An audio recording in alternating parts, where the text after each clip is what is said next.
স্বশাসিত জেলা পরিষদে 2 উপধারা 19 ধারার রাজ্যপাল যদি মনে করে স্বশাসিত জেলা পরিষদে স্বাভাবিকভাবে প্রশাসন পরিচালনা করার মতো পরিস্থিতি যখন উদ্ভব হয় তখন রাজ্যের রাজ্যপাল গভর্নর হস্তক্ষেপ করতে পারে।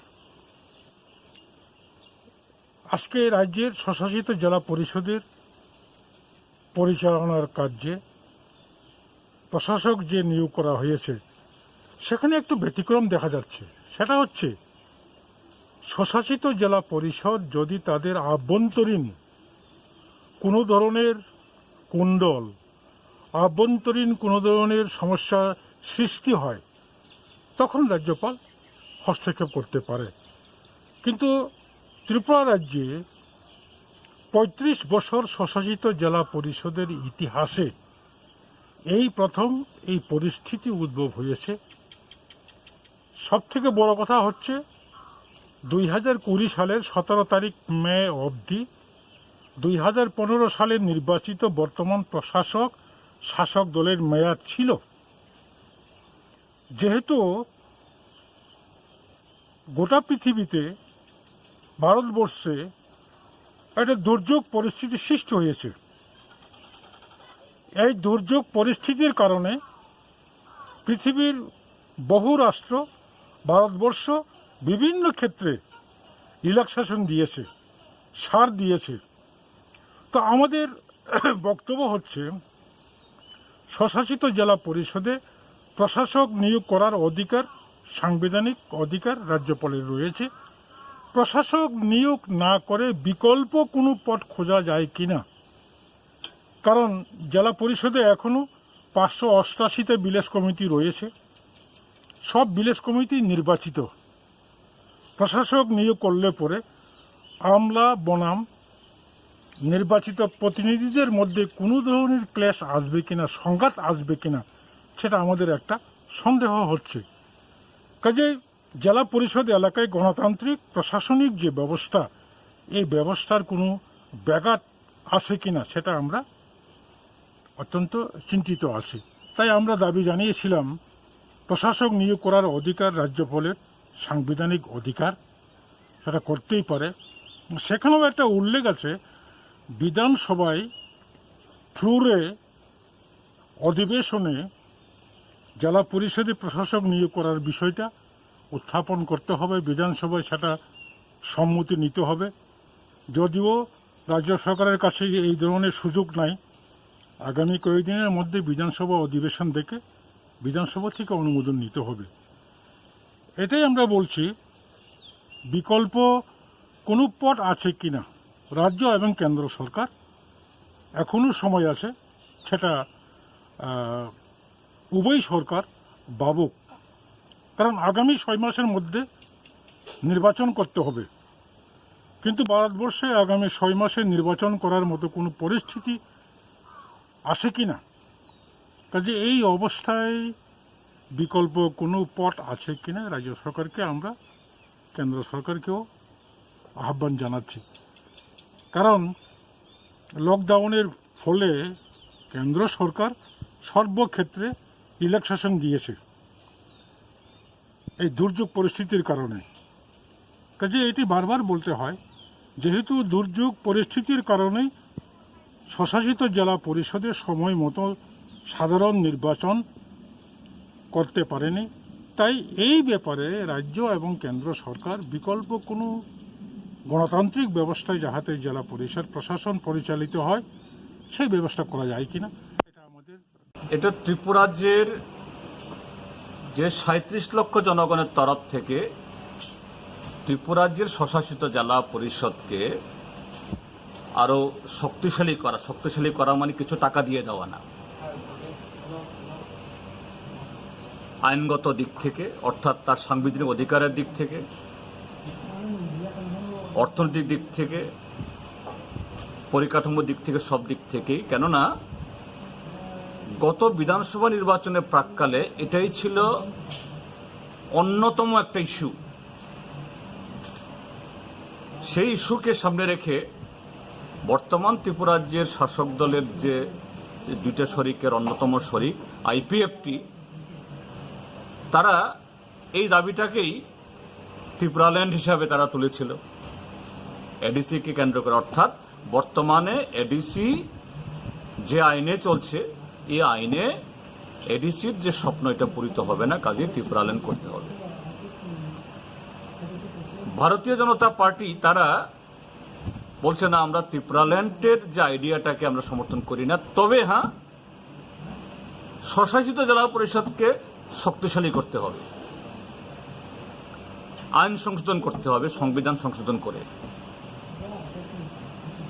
এই কথাগুলি বলে তারা ভোট নিয়েছে, মোহ তৈরি করেছে, সংখ্যাগরিষ্ঠ হয়েছে, ত্রিপুরা যে শাসনভার তারা পেয়েছে। কিন্তু গত 2 বছরে আইপিএফটিও তার সেই ত্রিপুরাল্যান্ডের দাবি নিয়ে মাঝে মধ্যেই যখন একেবারে অস্তিত্ব হারানোর মতো অবস্থায়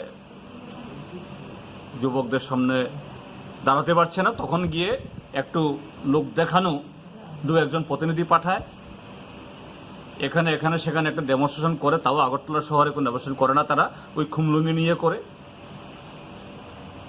আর ভারতীয় জনতা পার্টি তারা, তাদের সরকার দিল্লিতে আছে, একটা কমিটি করেছে, এটাকে নাড়াচাড়া দিয়ে একবার এখানে পাঠিয়ে দেয়, কিন্তু আখেরে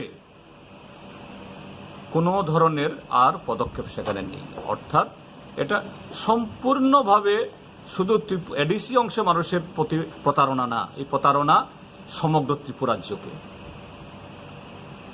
এটা শুধু প্রতিশ্রুতি এটা পালন করা না। এই সরকার আসার পর গত 2 বছর আমরা কি দেখেছি?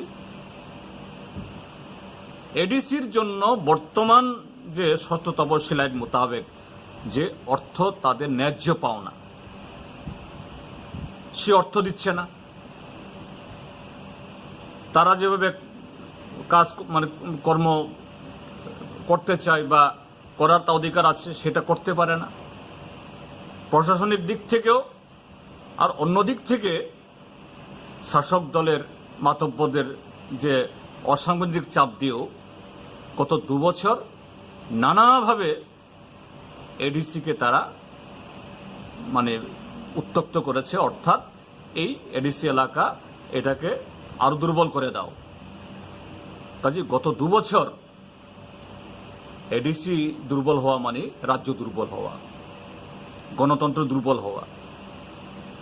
গত 2 বছর ত্রিপুরা রাজ্যের মানুষ এটা দেখেছে, এবং এডিসিকে কিভাবে তিলে তিলে এই বিজেপি আইপিএফটি শেষ করেছে, ধ্বংসের কিনারায় নিয়ে গেছে।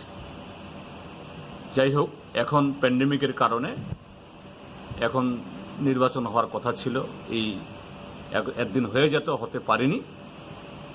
আমরা আশা করব দ্রুত তার সাথে সারা পৃথিবীর সাথে ত্রিপুরা রাজ্যেও এই করোনার অতিমারি একটা জায়গাতে আসবে। তারপর দ্রুত সেরকম একটা গণতান্ত্রিক পরিবেশ তৈরি করে এডিসি নির্বাচন হোক, এবং কেন্দ্রীয় সরকারও তারা আরো নানা ক্ষেত্রেতে একেবারে রাতারাতি বহু সিদ্ধান্ত নিতে পারেন। ত্রিপুরা রাজ্যের এডিসির জন্য যদি মোদী সরকারের, বিজেপি দলের যদি সত্যি কিছু করার থাকে, তার জন্য 1 সপ্তাহে কাফি, মাস দরকার নাই, বছর দরকার নাই। কাজে এই অতিমারি চলাকালীন সময়তেই কেন্দ্রীয় সরকারের কমিটি এখনো বলবৎ আছে, এই কমিটিকে সক্রিয় করে যে আগামী এডিসি নির্বাচন হওয়ার আগে সম্পূর্ণভাবে এডিসিকে কিভাবে স্বয়ংসম্পূর্ণ শক্তিশালী করা যায় সে পদক্ষেপ গ্রহণ করে একটা নতুন শক্তিশালী স্বয়ংসম্পূর্ণ, শুধু এডিসি এলাকাকে না সারা ত্রিপুরা রাজ্যকে আরো সমৃদ্ধ করতে পারে এরকম এডিসি তৈরি করার জন্য ভারতীয় জনতা পার্টি পরিচালিত রাজ্য সরকার এবং কেন্দ্রের সরকার সে পদক্ষেপ গ্রহণ করুক। গণমুক্তি পরিষদ তরফ থেকে এই দাবি আমাদের থাকবে। আমরা জানি যে 17 মে পর্যন্ত এডিসির মেয়াদ ছিল। তার আগেই নির্বাচনের মাধ্যমে 17 মের মধ্যে কাউন্সিল গঠনের একটা নিয়ম ছিল আমাদের 5 বছরের মধ্যে। তো সেটা কোভিড-19 কারণে ইলেকশন যেহেতু সম্ভব হয়নি, সেই কারণে রাজ্যপাল, যেটা সাংবিধানিক নিয়মে রাজ্যপাল তিনি দায়িত্ব নিয়ে নিলেন এবং জি.কে. রাওকে অ্যাডমিনিস্ট্রেটর করে তিনি গত 18 তারিখ নোটিশ জারি করেছেন এবং রাওজি তিনি অ্যাডমিনিস্ট্রেটর হিসেবে কাজ করবেন। আমি মনে করি যে 6 মাস পর্যন্ত রাজ্যপাল তিনি ওনার অ্যাডমিনিস্ট্রেটরকে দিয়ে কাজ করবেন রাজ্য সরকারের পরামর্শক্রমে, এবং এডিসির উন্নয়নের যে গতি সেটাকে তিনি জারি রাখবেন এবং কোভিড-19 পরে সঠিক সময়ে নির্বাচনের মাধ্যমে নতুন কাউন্সিল গঠন করার মাধ্যমে প্রতিনিধিদের যে গণতান্ত্রিক পদ্ধতিতে যেটা জনপ্রতিনিধিদের মাধ্যমে আবার সেখানকার প্রশাসন আবার পরিচালিত হবে।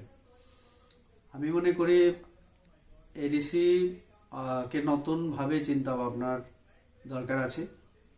আমরা যারা বিজেপির পক্ষ থেকে আমরা বরাবরই আমরা বলে আসছি, একটা দল দীর্ঘদিন এডিসিকে পরিচালনার দায়িত্ব পেয়েছিল, কিন্তু এই 20 বছরের মধ্যে অন্তত আমরা দেখিনি যে এডিসি এলাকায় তাদের মাধ্যমে উন্নয়ন তারা করতে পেরেছে। যে উদ্দেশ্য নিয়ে এডিসি গঠন করা হয়েছিল সেটা কোনোভাবেই তারা পূরণ করতে পারেনি। তো তার জন্য নতুন চিন্তা ভাবনা দরকার। আমাদের বিজেপির আমাদের এডিসিকে নিয়ে চিন্তা ভাবনা আছে। ইতিমধ্যেই আমরা 50টা সিট বাড়ানোর জন্য এবং আরো অনেক দপ্তরগুলিকে এডিসির হাতে হস্তান্তর করার জন্য রাজ্য সরকার ক্যাবিনেটে সিদ্ধান্ত নিয়ে কেন্দ্রীয় সরকারের কাছে প্রেরণ করেছে। আমিও সাংসদ হিসাবে সংসদে আমি সিট বাড়ানো সহ ক্ষমতায়নের ব্যাপারে আমি কথা বলেছি।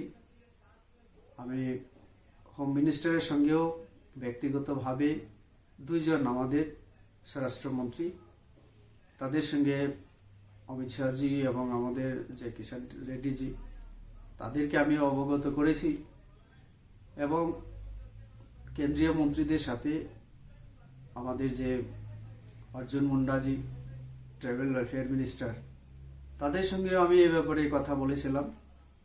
তো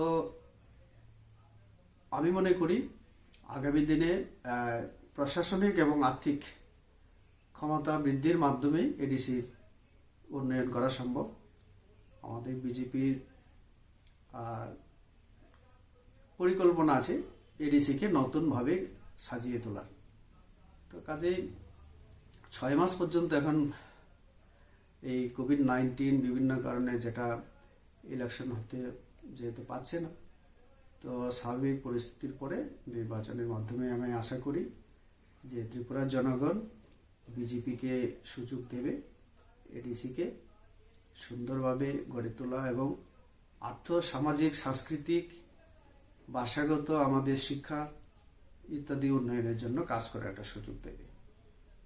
নমস্কার। নমস্কার। এটা তো অ্যাজ পার কনস্টিটিউশন আমরা ক্যাবিনেট তরফ থেকে সিদ্ধান্ত করে আমরা পাঠিয়েছি যাতে এডিসিকে অ্যাডমিনিস্ট্রেটর নিয়োগ করার জন্য আমরা ক্যাবিনেট তরফ থেকে এটা প্রস্তাব পাঠিয়েছি। আমরা তরফ থেকে এটাই আমরা চাই যাতে এডিসিতে সুস্থ প্রশাসন হোক, এটা অভিজ্ঞ অফিসার এখানে নিয়োগ করা হোক, এটা আমরা চেয়েছিলাম। আমরা আইপিএল পার্টির তরফ থেকে আমরা এটাই প্রস্তাব দিচ্ছি যাতে গুড অ্যাডমিনিস্ট্রেটরস এখানে ট্রাইবাল ওয়েলফেয়ারকে দেওয়ার জন্য আমরা কোনো বলিনি। আমরা এটাই বলছি যাতে ভালোভাবে নিয়োগ করা হোক। প্লাস এডিসি তো বাই ভার্চু আমাদের tribal welfare department nodal department, তো সবার জানে।